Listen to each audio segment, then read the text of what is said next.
to the Divine Supreme One, Divine Father, Mother, to all the spiritual elders, holy masters, saints, archangels, holy angels, and spiritual helpers. Personally, to my teacher, Master Chok Sui Mahagu Jimailing, we thank you for divine light, divine love. Thank you for your guidance, help, healing, and divine protection. We thank you in full faith, and so it is. Okay, so today let's talk about the inner and outer chambers. Sounds like a very, very, very secretive cloak and dagger stuff. But if you think about it, every tradition has their inner and outer teachings. And in ancient Egypt, they used to call this greater mystery schools, lesser mystery schools. In Christianity, you remember the Lord Jesus taught, talking to the apostles, you are given the keys to the mysteries of heaven. The ones outside are given stories. They call them parables. And then if you have the Buddhist tradition, you have the Buddha have the teachings that are given to the masses and the ones that are given to the inner disciples. And it's interesting that if you look at Buddhism, they also have these different schools. You have you have Hinayana, Mahayana. Yana is vehicle. Hina is like small. Mahayana, Maha is great, so the greater vehicle. Then you have, what do you call this? Vajrayana. Vajra. Okay? So that's the Tibetan school, the more esoteric school. Then you have Islam. In the Islam tradition, you have the more energy-based ones that are called Sufism. You see the Sufis turning around, spinning. They also have certain meditations that visualize them merging with their teacher. Okay, that's more the inner schools. And then, of course, you have, in Hinduism, you have a lot of people doing rituals. One of them is like when you go to a temple, you have an altar, you do puja, you do certain rituals. And then you walk around the altar clockwise. You ask them why? Most people don't know. They don't realize when they go clockwise, they'll bring the divine energy down based on the right-hand rule. Energy going down, you go like that. So you always have inner and outer schools. So some spiritual schools, they call this inner sanctum. Or if you watch, what do you call this? Doctor Strange, you have sanctum sanctorium. In other words, there's always the inner and outer chambers. Now, in our daily lives, this has to do with the circles of trust. For example, if somebody comes up to you, you ask them, do you trust them? Maybe you don't. Somebody you just met. And someone that, let's say you have someone that works for you, or let's just say an employee or a coworker, they ask you, do you trust me? You go, yeah. With what? See, the keys, with what? Would you trust me if I left my wallet here on the desk while I go to the bathroom? Of course I trust you. Not thinking. The question, would you trust them with all your passwords? Maybe not. Make sense? Just like if you have a family. Okay, would you trust them, like if you give them a password or give them your wallet? No, you trust them because that's in your house. But if you have, let's say, a distant relative come by, do you trust me? Yeah. Would you do the same thing? Maybe yes, maybe no. So there's this circle of trust. So just imagine these great teachers, they also have circles of trust. That's why when people tell me, oh yeah, everything's open in the universe, you should not hold secrets. It's not as much secrets, but level of trust. Now, trust because it's not like you think they're going to do something bad with you, but it's just like as simple as you have a teenager. You trust them, yeah? Some people go, oh no. But let's just say you trust them. Would you leave $1 million for them to handle? Some of you, yes. Most of you probably no. Because they're still growing, they may be emotionally, mentally not so mature. Would you leave them that much money? No, but let's say they're already in their 30s, 40s. They have a family. Yeah, maybe yes. Depends on their character. That's why a lot of you who have heard of setting up a living trust. Like you work so hard, you have a certain amount of money that you've accumulated all the years, you're not going to spend it all. So you go, well, I want to leave it to my children, grandchildren, wherever it is. But you don't just say, okay, whatever age, they can have it. A lot of times they ask you, at what age do you want this to be dispersed? Because you want to know there a certain level of maturity. Make sense? Same thing with spiritual teachings. What would happen if, let's say, a great teacher were to give the secrets of how the chakras work, how the divine energy comes down, Kundalini energy, and that to somebody who just says, oh, prana, blows her mind. Make sense? So in the same case, when the Lord Jesus was teaching, when I was teaching so much to the apostles, oh, yeah. And then he said something very interesting. He said, do not give what is holy to dogs. Do not throw pearls to swine. Most of you remember that. Now people say, yeah, what about dogs? I love my dog. Exactly. But you're going to teach your dog how to surf the internet. At least, and I know, but I don't think Paul could type. So dogs represent people in our life that love us, but they're not yet at the capability of understanding deeper teachings. You teach them too much, what happens? They turn against you. Sounds familiar? Some of you, yeah, I learned this energy technique. If you just cut the negative connection, you'll feel better. Some of your loved ones say, oh yeah, I don't believe in that hocus pocus. You're into that occult stuff. You're going crazy, right? And you go, I'm just trying to help you. But it bites you. So what happens? You say, oh, these people are not receptive. It's not because they're not receptive. It's just like teaching calculus to a child who is just learning 1 + 1.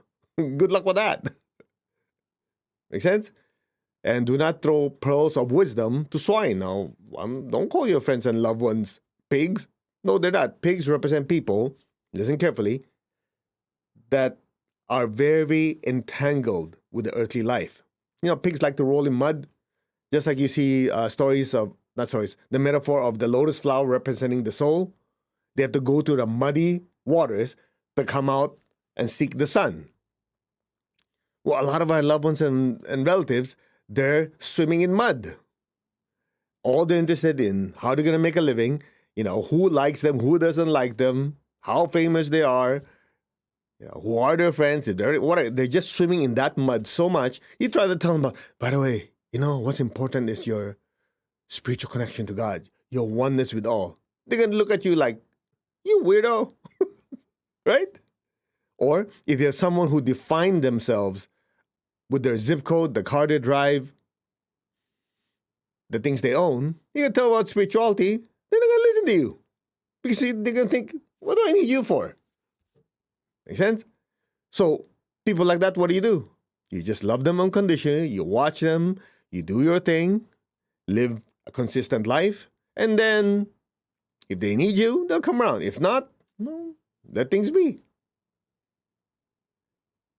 Have you ever tried shoving religion down someone's throat? Or, okay, forget religion because some of you are polarized. Let's just say, have you ever tried shoving good spiritual technique to someone?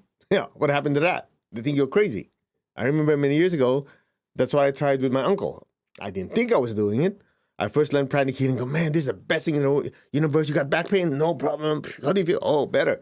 And then I remember going to a family thing. So my uncle, and hey, uncle, this and that, He goes like this. He goes, oh, really? What is this fad you're into now, huh? Because, as a younger kid, I used to like to try new things. I go, oh, how about this? And then I got into pranic healing. He's like, what are you into these days? I say, oh, I'm doing this pranic healing and using energy, life force. He goes, yeah, okay, if it's so good, tell me what's wrong with me. Well, in pranic healing, you learn to scan, right? Well, unfortunately, compared to most people I know at that time, I'm the only guy who couldn't feel anything. Everybody else very sensitive, feel energy. I didn't feel a darn thing. But it works because I know of the technology. When the body is sick, the energy blockages, you remove the blockage, you put fresh energy in, the body has fuel to repair itself. As an engineer, I understood the process. It's just I'm not sensitive. I overthink everything. So I said, oh, okay, I don't want to look like a fool in front of my uncle. So I start doing what I can to scan the energy. Well, I said, well, this feels blocked. And I was completely wrong. I said, none of it even right. So he goes, yeah, I don't believe that BS, blah, blah, blah. I went on and I go, okay, great. That got shut down. Here's the funny part. Many years later, I don't know, maybe 6, 8 years later, somewhere there, his father had a stroke. One side of the body was paralyzed. And out of nowhere, I got this phone call. Oh, could you work on him? Because the doctor said he'll be paralyzed for life. I go, okay. I didn't say, by the way, a few years ago, you think I'm crazy, huh? Now who you calling? Yeah, what will that do? I know, that's like the emotional body going, told you. I said, okay. Yeah, I just said, okay, great. So I came over. There's a protocol for stroke, protocol for paralysis. So I just followed the recipe, did it, and probably within an hour, he was able to move it. Not completely, but it gradually got better. Get the idea? So a lot of people you keep at the outer chamber because they're not yet ready. So what do? It's just two things. One, you live your life, be consistent. I remember my brother used to think I'm nuts. I'm crazy. He literally, I shared this with some of you before. I go to a family party. He'll yell out in front of everyone. So, how come you were not at whatever celebration? Chinese people like to get together and feed their face. We love doing that. I remember coming to the United States and, oh, let's go to a party. You go there, go, where's the food? Oh, those snacks. You call this a party? You Chinese people, party means stuff your face. Go, anyway, what's the point? So we were there, and then he goes, hey, you were not there this whatever family party. I go, yeah, I was teaching. He goes like this in front of everyone. So, how many people did you swindle that weekend? How many people did you fool that weekend? What the heck am I supposed to say? Here's the interesting part. Maybe 4 years later, I got this phone call. He goes, oh, I'm your brother, right? Yeah. Well, you have that panic eating class you're teaching? Yeah. Do I get a discount? I go, what? Anyway, make a long story short, my brother, his wife, sister-in-law, brother-in-law showed up in my class. The following weekend, took my teacher's class. You see, he was not ready then. But he noticed that I might be the weirdo, but my life is improving. Finances, everything else was doing better. And he hit a slump. Started looking around. Well, maybe my brother's not as crazy as I thought. Get the idea? So some of you might have family members that you think you're just absolutely cuckoo. But if you're really not cuckoo, you're just living a different life, but a consistent life with your spirituality, then so be it. They never come around. It's not your responsibility. It's just like these great spiritual teachers. I'm not saying a great spiritual teacher. That's what I'm not referring to. These great spiritual teachers don't say, well, I don't want people to think I'm weird, so I'm not going to give the teaching. No, they give it. People don't like it. Well, nothing. It's not your responsibility. Now, the fact that you're watching this, maybe you're open-minded. So we do our best to share as much as we can. And I'm talking about that because if these teachings are not given, then it gets lost. For example, in advanced pranic healing, we work with colors. Red, orange, yellow, green, blue, no indigo, violet, electric violet, gold, and so on and so on. And these different colors have different properties. Okay, I'm not going to go through it. It's not a class. But this just to give you some context. So I remember when I first took advanced pranic healing with my teacher, who was teaching these techniques, and this Qigong master, Qigong, the Qi is energy, Gong is the practice. And it doesn't only belong to Chinese people, okay? Some people, oh, you have to be Chinese. You can be anybody. Any form of energy work is a form of Qigong. Got it? Okay, don't put yourself in a little box. Anyway, so this Qigong master, really nice guy, went to dinner with us. So it's myself, my teacher, and this Qigong master. Really nice, had a nice meal, talk. And then here he comes. He was looking at the message. He goes, Master, you should not give these secrets to the public. These are inner techniques. Which, if you ever studied traditional Qigong, I emphasize the word traditional, it's something like that. Using energy, whatever, that's the physical part. That's outer teaching. If you can even produce energy and project it outwards, I think there are different things. Some people call Fa, Qi. Fa is produce, right? You have to be with a teacher traditionally about at least 5 years. Then they'll teach you to project this Qi out of your body. Otherwise, most of it is what? Like that. If you've been with a teacher maybe 10 years, they teach you, when you project energy, you can use it for spiritual and whatever. It depends on your teacher. But colors, forget about it. You have to be a teacher probably 20-some years, traditionally, okay? So I couldn't understand what this guy was talking. He said, Master, these are teachings that belong to blah, blah. He went on and on. He said something, I don't remember. Anyway, and then the dinner was almost over, but he had to leave. The guy left. So I'm sitting there. I'm going, okay, no, this feels awkward. I remember my teacher told me, he goes, ignore him. He just told me. He goes, ignore him. That's, if you don't share it with the people, then it dies with the teacher. The teachings die with the teacher. Sounds familiar? And then he goes like this. He goes, my teacher said, yeah, some teachers, they keep everything secret. At some point, it's so secret, the teaching gets lost. Now, put things in proper context. In the Tibetan tradition, they have this term called terma, T-E-R-M-A, if you transliterate it in English. Terma means treasures. Now, the interesting part is this terma is not just in the Tibetan tradition. Many teachers from different traditions do the same thing. Let me just explain it to you. So what terma is, let's say you have a great spiritual teacher who lived 2,000 years ago. And their perception, remember we talked about the different dimensions? Time changes with dimensions. I mean, you know this about physics. If this is the Earth, time moves slower on the surface compared to way higher. Of course, it's in the milliseconds, but the further you are from something with gravity, well, that's just with mass, the time is different. Mass is tendency to distort space and time. That's why your satellites, all the satellites have been calibrated to, like if your mobile phone, or your GPS, they're all calibrated. Because it had the same time, you get lost.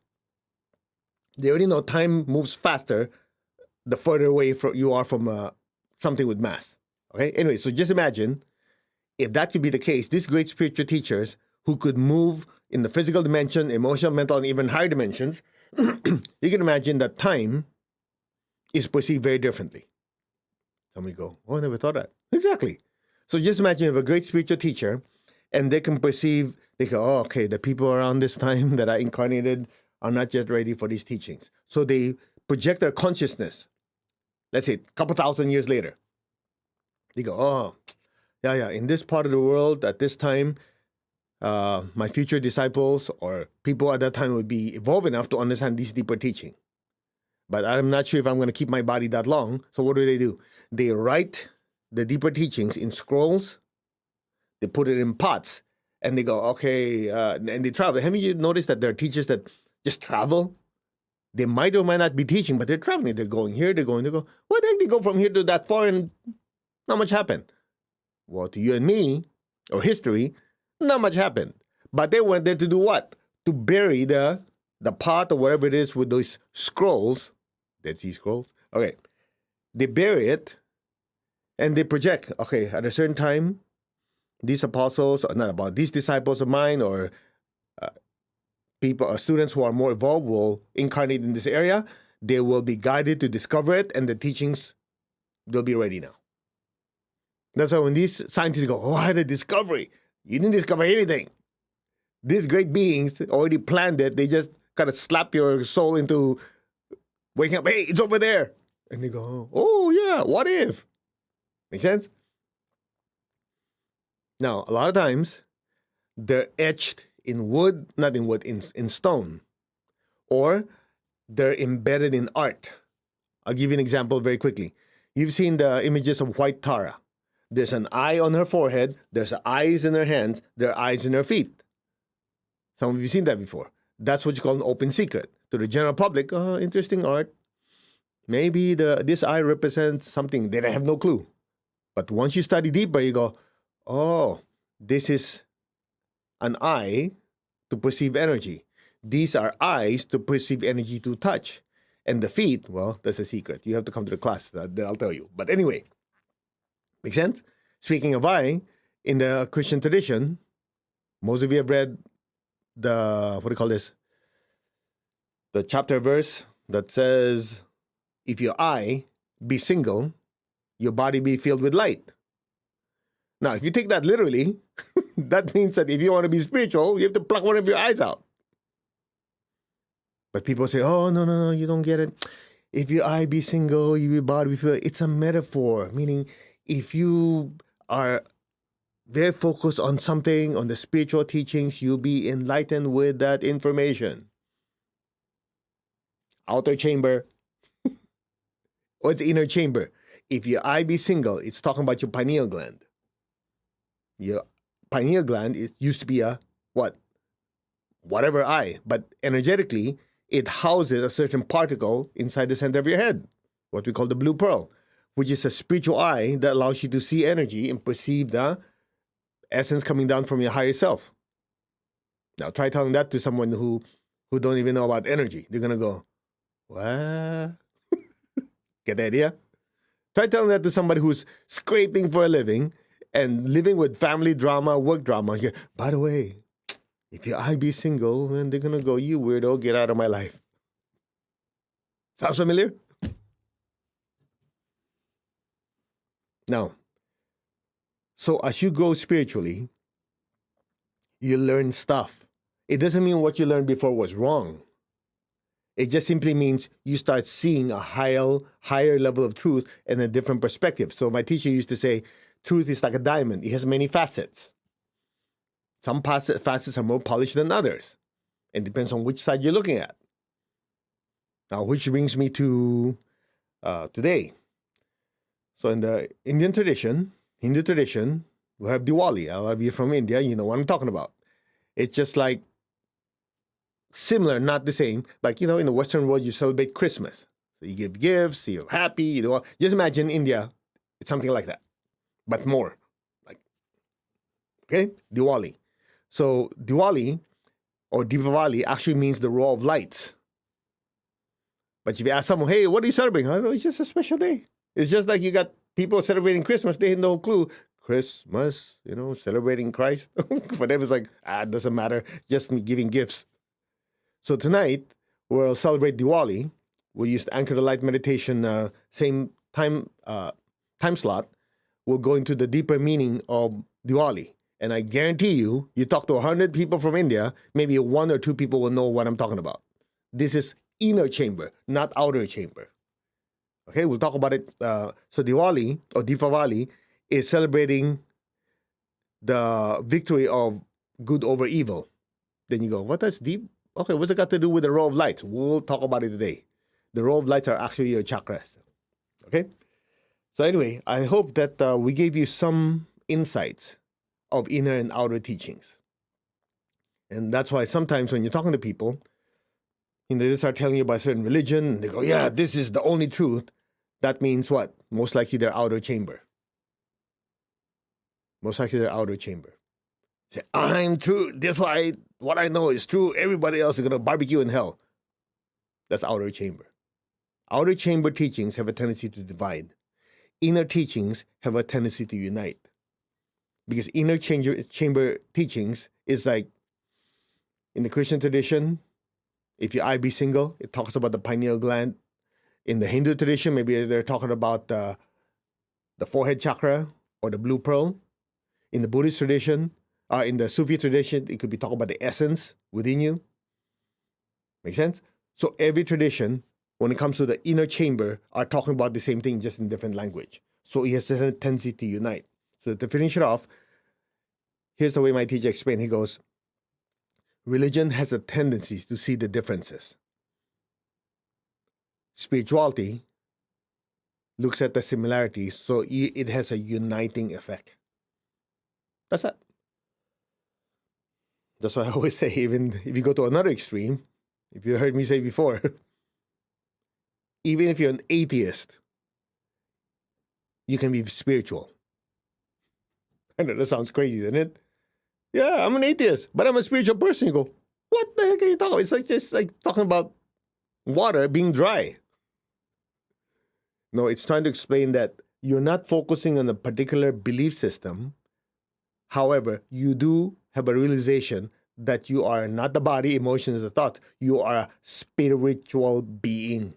So you can be an atheist, not belonging to organized religion, and you can still be a spiritual person. That's it. Simple. Yeah, no drama. Drama is great. I love drama in the movies, not in my life. You heard me say it. You can quote me on that. Let's meditate, shall we? To the Divine Supreme God, Divine Father, Mother, to all the spiritual elders, holy masters, saints, archangels, holy angels, spiritual helpers, to my beloved and respected teacher, Master Chokhok Sui Mahagu Jamailing, we thank you for divine light, love, guidance, help, healing, and divine protection. Thank you for blessing us with a loving heart, intelligent mind, and a powerful will that we may be of service to others. We thank you in full faith, and so it is. All right, put your hand like this, and gently tap your crown. Be aware of your crown. I am that. I am. I'm not the body. I'm not the emotion. I'm not the thoughts. I'm not even the mind. I am the soul, the spiritual self. I am that. I am. I am that. I am. I am that. I am. I am connected in one to my higher soul, my spiritual self. I am connected in one to the divine spark within me, that spark which is part of a universal flame called God. We're one with God, we're one with all. There is only oneness. Just be still.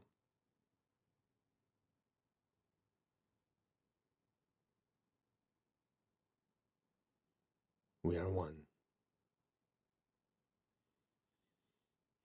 Now open your hands in blessing. We'll do the meditation Twin Hearts as taught to us by my teacher, Grandmaster Chokhok Sui. So be aware of your heart in your hands. Fill the earth with beautiful pink light. First, let it fill up your family, your relatives and friends. Let it spread throughout the city, the country, and let it fill up the entire world. Lord, make me an instrument of your peace. Wherever there's hatred anywhere in the world, in my home, in my workplace, my country, my city, my planet, wherever our planet, let me sow unconditional love. Where there's injury, let me sow pardon and forgiveness. Where there's doubt, let me sow faith. Where there's despair, let me sow hope. To all who are suffering in any way, may all of you be blessed with hope and with faith and a better tomorrow. So be it. Where there's darkness, let me sow light. Darkness is the absence of spiritual light, or the ignorance of one's true nature, which is a being of spiritual light. May all be blessed with spiritual light and realization. May all be blessed with spiritual light. And where there is sadness, let me sow joy. May all be blessed with peace, with love, with a spirit of forgiveness, with hope and with faith, light and joy. So be it. So be it. Now just be still. Let the blessings flow through us. We're just the pipelines. Let the blessings of peace, love, kindness, forgiveness, hope and faith, light and joy just flow through us. So it is. Now gently be aware of your crown, the center of your crown. Imagine golden light from your crown just flowing down through your hands and flood your family with it. Your relatives, friends, people you work with. Let it spread throughout the entire country. Let it spread throughout the entire world. From the heart of God, through my soul, through my entire being, may every person, every being on earth be blessed with love and kindness. Let my soul be filled with love and kindness. Let all be blessed with great joy and happiness, with understanding, harmony, and peace. May all be blessed without exception. Just let the blessings flow through us. May all be blessed. So it is.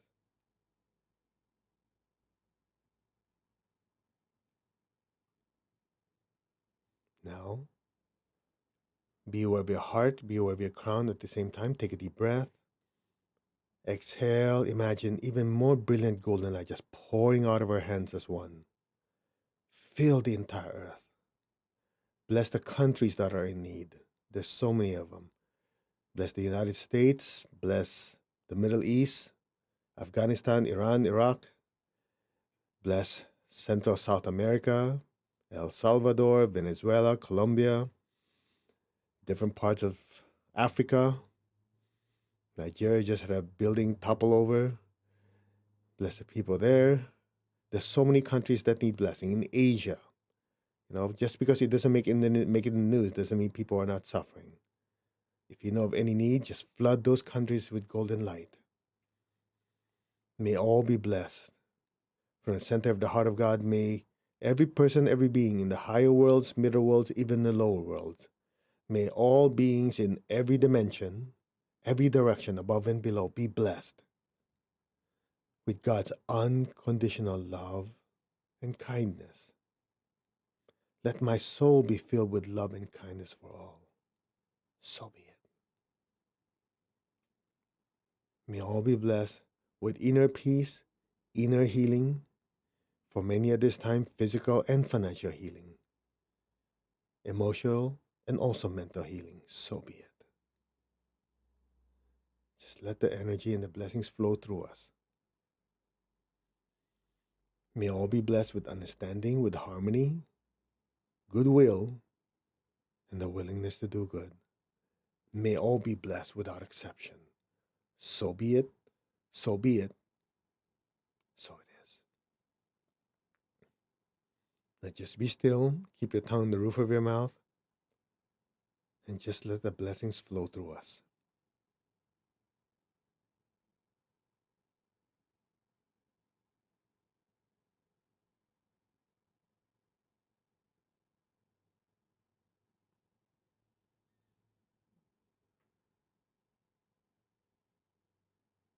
Now gently lower your hands. Keep your eyes closed, keep your tongue in the roof of your mouth, be still. A few inches above your head, just imagine a beautiful, brilliant point of light. Just a brilliant light. Like a little marble radiating light everywhere. Just look at that light. Be aware of the love within your heart. Send a stream of love from your heart up to the crown and into that light. And stay there.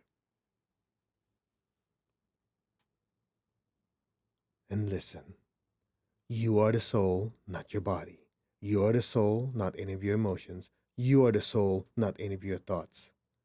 You are the spiritual self that controls your body, your emotions, and your thoughts. That is your true nature. Remember who you are and your true essence. The soul, the spiritual self. And that spiritual self, listen.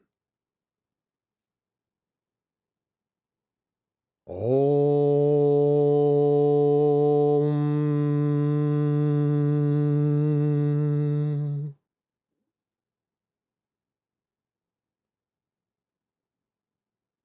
Om.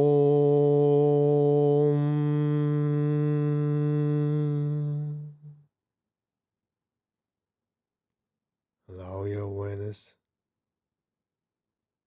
to just drift deeper and deeper into that light.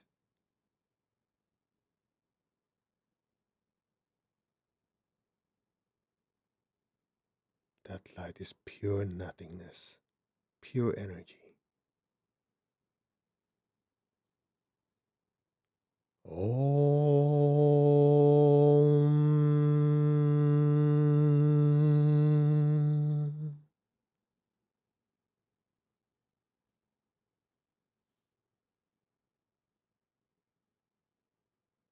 Be still.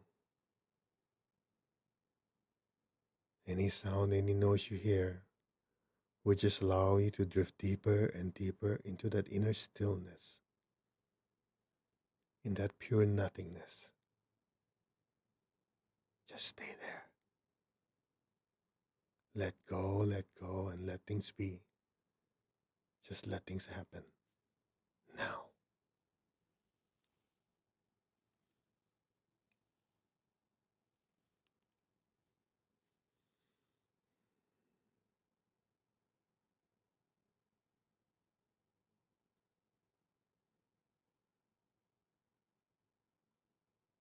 Let's raise your frequency even higher.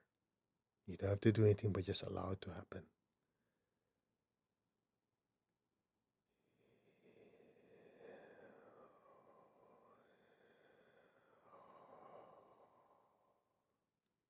Let go.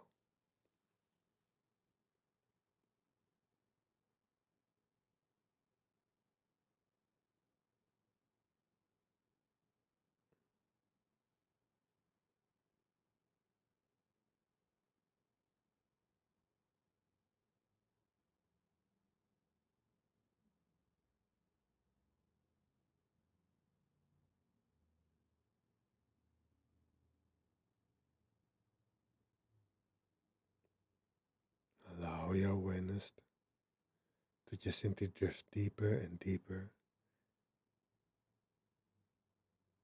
into that ocean of light and consciousness. Just allow it to happen. Let go.